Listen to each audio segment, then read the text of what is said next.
Marketing is the engine of a business. It's the profession that is at the core of generating a new customer and in retaining that customer. It has, however, changed dramatically with the advent of digital marketing. Or has it?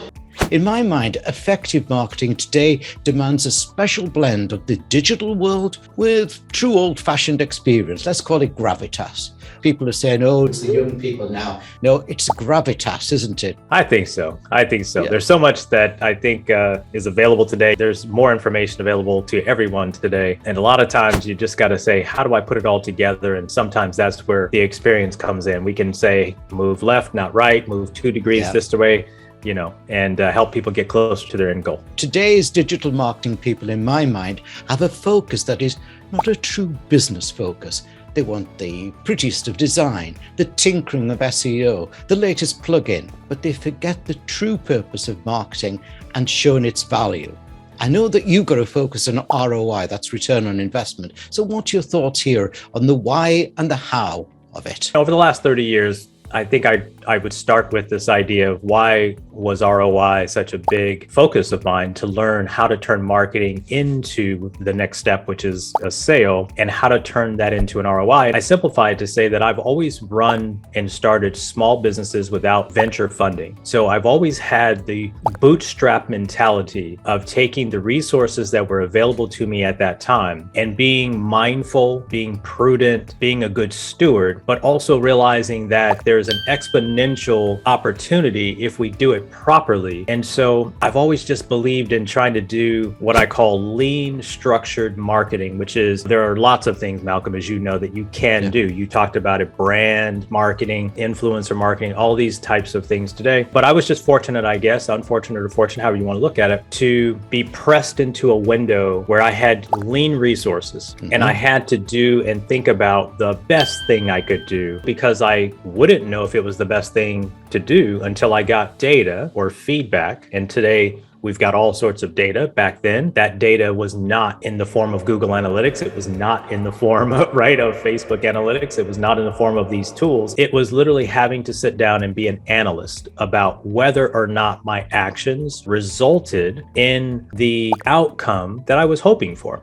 I became a student of yes or no, not failure or success. Was the outcome what I'd hoped? I'm a big believer today, more so than I used to be, in brand awareness. I believe that in our brain, it's very important, the reticular activator system, which I'm not anything of a psychologist, but I've learned that it's important today in today's fast-paced world to remain top of mind. And Malcolm, when I grew up, I did a lot of one-on-one, a lot of meetings, a lot of networking, a lot of offline, obviously before the internet took off. So I've really been focused the last 5 years, 6 years on how do we stay top of mind using the digital platforms without being an annoying pest, so that we can amplify that ROI equation. And so that's kind of where my mindset started with ROI and with our business and our agency and how we've helped clients.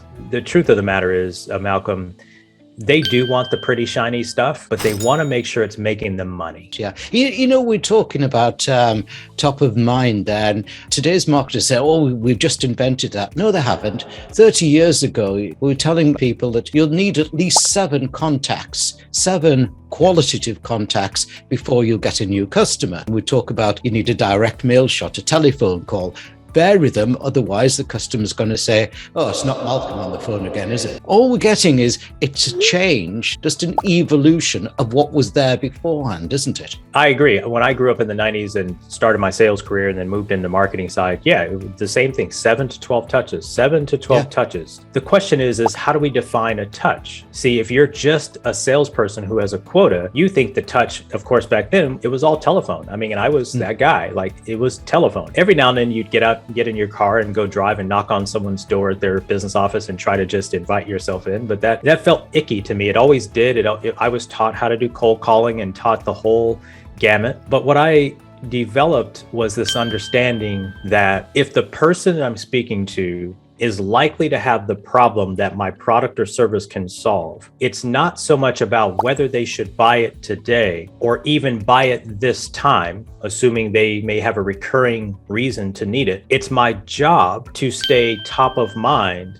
so that if and when the day comes, I am the one who owns their mind space. And I've been, again, fortunate or unfortunate to be in what I call long sales cycle businesses, meaning these products or services are not emergencies. They are discretionary. They are probably something they need to do, not necessarily what they want to do now, but there's going to be some triggering event. And that triggering event is going to lead them on a path that I would hope that I'm already on with them, or I can join them on the ride and help them with the discovery of the solution. And maybe that's me, or maybe it's not me. But that's how I've always approached it. And to your point today, I think the evolution of digital and how do we put that 7 to 12 touches onto digital platforms, either as the first touch, second touch, or the touches that lead to the purchase down the line. For now, thanks for a great episode 1, Darrell. Thank you so much for having me, Malcolm. I've been enjoying the conversation. Let's keep it going.